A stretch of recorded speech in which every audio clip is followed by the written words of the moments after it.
I was at the halfway point of my graduate studies, getting a Master's of Divinity. And during the holiday break, I went back to Kentucky and had dinner with some family and friends. And one night, a priest friend of mine, he and I had dinner together, and he asked me, how's it going with your graduate studies? And I told him, I said, I am learning so much. I love my work. I love my study. But I said, I'm a little scared. And he said, why? And I said, I'm almost done. And the more I study, the less I know. And that scares me. And he stopped eating, and he just stopped and put his utensils down, and he just smiled at me, and he said, that's a sign you're getting a good education. He says, and then he went on just to kind of coach me, mentor me, and say, it's okay. He said, you won't have all the answers. No matter how much you study, no matter how many PhDs you get, no matter how many master's degrees you get, you're not an expert, but you're someone on the journey who's a companion with others. That was a relief to me. Today's gospel, Jesus kind of gives us that same encouragement. The gospel moves ahead this Sunday, the 13th Sunday of the year, I believe. Yes, 13th Sunday of the year in Matthew, just a few verses. It's Matthew 11, verse 25 to 30, which is one of my favorite passages. Jesus, in this gospel passage, Jesus speaks of two things. One, as the gospel says, Jesus is the revealer of divine wisdom.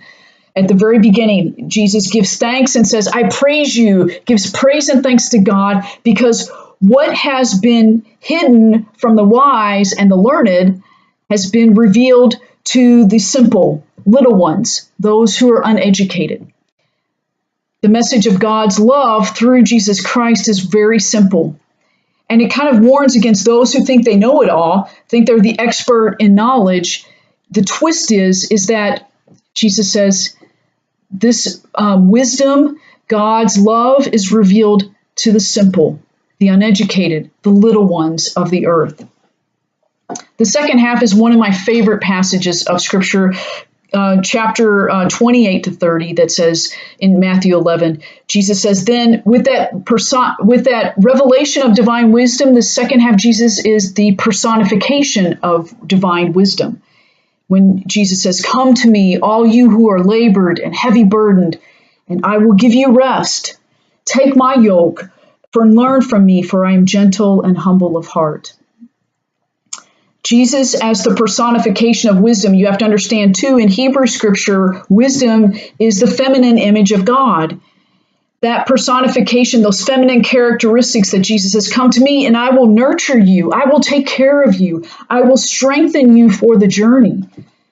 He also says, learn from me. That symbol of divine wisdom is a learning process that's always in process. You don't get it and say, hey, I'm the expert on divine wisdom. I know it all now, and I'll tell you what Jesus Christ said. No, and if anybody says that to you, no. To be a disciple of Jesus is to be a lifelong learner. And then, the other thing is, at the time of Jesus, the disciples would understand when he'd say, take my yoke from me. That yoke of learning, that yoke of discipleship was also part and common of the Jewish tradition as well. The yoke of Torah, the yoke of the covenant, the yoke of learning. And he would say, take that yoke upon my yoke, because my yoke is easy. It's about love in its simplest form that everyone can understand. The fast forward after graduate school and I entered religious life, I started, and I was as a candidate for the community, and I was really scared. And I remember going on a retreat, and this passage was my first experience of writing music while I was a nun. At that time, I had written music before, but that sense of come to me, and I will give you rest. So this week, as we move through the week, let us think about ways that we can personify the wisdom of God as being disciples of Jesus Christ. Regardless of who we are, male or female, we all have those nurturing qualities of wisdom. And how can we share that wisdom with the world, with others, with our family and loved ones? And also, how can we be a lifelong learner as a disciple of Jesus Christ? We're not experts, but as my priest friend said to me, we're companions with each other along the way, being open how we can learn to be a disciple. Because Christ says to all of us, even now, even today, learn from me. I am gentle and humble of heart.